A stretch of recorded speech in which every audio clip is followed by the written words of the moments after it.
Halo, selamat berjumpa lagi dengan Pak Giri. Nah, baik teman-teman, kali ini kita akan belajar tentang energi. Nah, teman-teman di rumah, untuk kalian yang baru belajar tentang energi, terutama kelas 7 SMP, maka kita akan melihat beberapa energi seperti ini. Jadi, energi itu dibedakan menjadi beberapa macam atau jenis. Nah, di antaranya adalah energi kalor, energi mekanik, energi listrik, energi kimia, energi nuklir, energi mesin, dan sebagainya. Nah, saya hanya menyampaikan ada 5 ini, teman-teman. Nah, untuk kalian yang baru masuk ke kelas 7 SMP, energi akan kita pelajari, kita fokuskan di energi kalor. Meskipun nanti akan saya sisipkan energi kimia. Kemudian setelah itu di jenjang berikutnya kelas 8, maka kalian akan bertemu dengan energi mekanik. Di sana akan ada energi potensial dan energi gravitasi. Nah, teman-teman di rumah, kemudian ketika kalian kelas 9, kalian akan belajar tentang energi listrik. Demikian untuk kimia, nuklir, dan sebagainya nanti kita akan di jenjang SMA. Baik, anak-anak, teman-teman di rumah, mohon maaf, kita akan bahas mulai dari energi kalor. Nah, energi kalor adalah salah satu bentuk energi yang berpindah dari yang memiliki suhu tinggi ke benda yang memiliki suhu rendah. Jadi itulah yang disebut dengan kalor. Bisa suhu tinggi ke suhu rendah. Kemudian bagaimanakah proses perpindahan energi kalor itu? Nah, teman-teman di rumah tahu? Nah, ketika SD kalian belajar tentang perpindahan kalor. Mulai dari peristiwa radiasi. Radiasi seperti apa, teman-teman di rumah? Radiasi adalah perpindahan kalor tanpa melalui zat perantara atau zatnya tidak ikut mengalir. Nah, zat perantara itu misalnya besi. Kalau besi kita panaskan, misalnya ini besi kita panaskan di ujungnya, kemudian saya pegangi. Meskipun ini panas, tetapi itu bukan radiasi. Yang disebut radiasi adalah pancaran, teman-teman.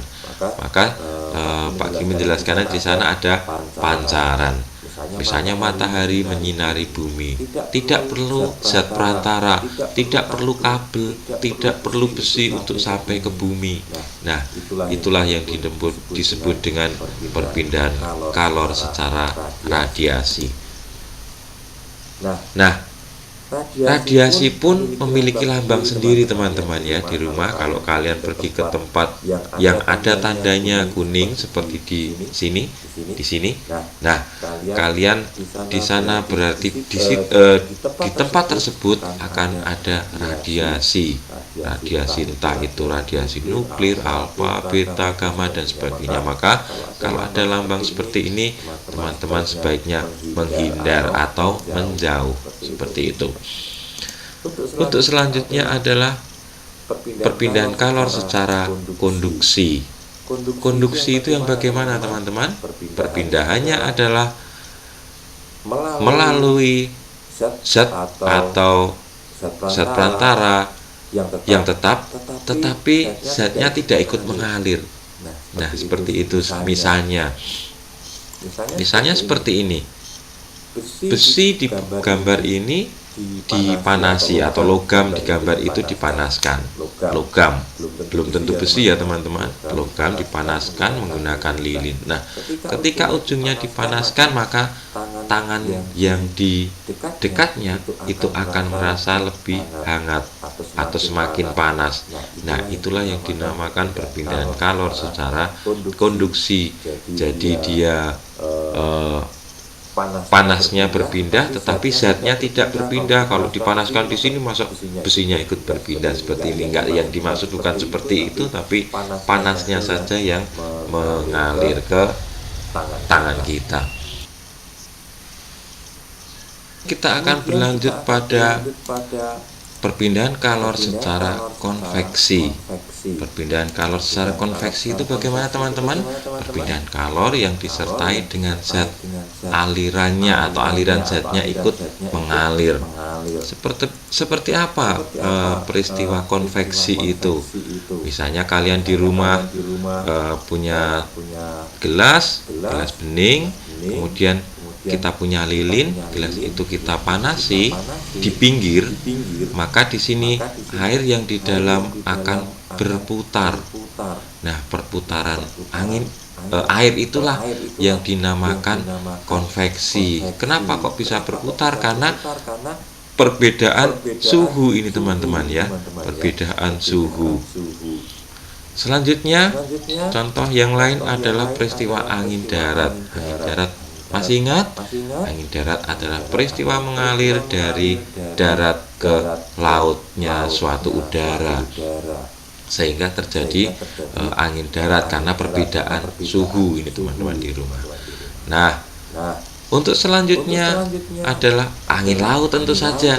Angin laut juga demikian. Terjadi perpindahan udara, mengalirnya udara dari laut ke darat karena perbedaan suhu tadi juga sama.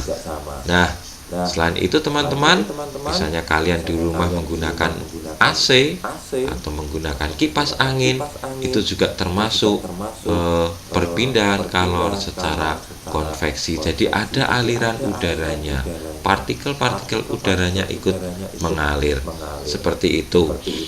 Nah, kemudian teman-teman di rumah, masih ingatkah kalian ketika memasak nasi atau memasak sesuatu di dapur?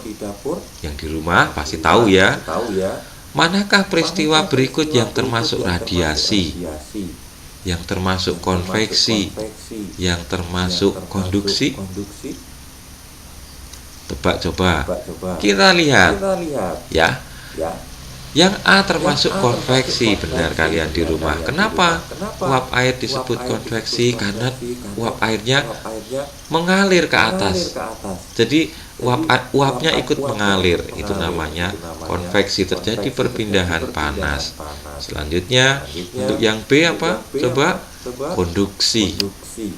Jadi tempatnya itu tadinya dingin, ketika yang dipanaskan di bawah, kompornya akan menjadi panas, tempatnya juga menjadi panas, sehingga terjadi aliran panas ke tempat buat menjinjingnya atau mengangkatnya. Selanjutnya yang disebut radiasi adalah di sekitarnya. Jadi ketika Bapak Ibu atau Mama atau kalian memasak di dapur, pasti di situ udaranya akan panas. Karena apa? Karena ada pancaran panas dari kompor tadi. Seperti itu. Nah, baik, demikian teman-teman. Kita sudah mengenal energi sedikit. Terima kasih dan sukses buat kalian di rumah.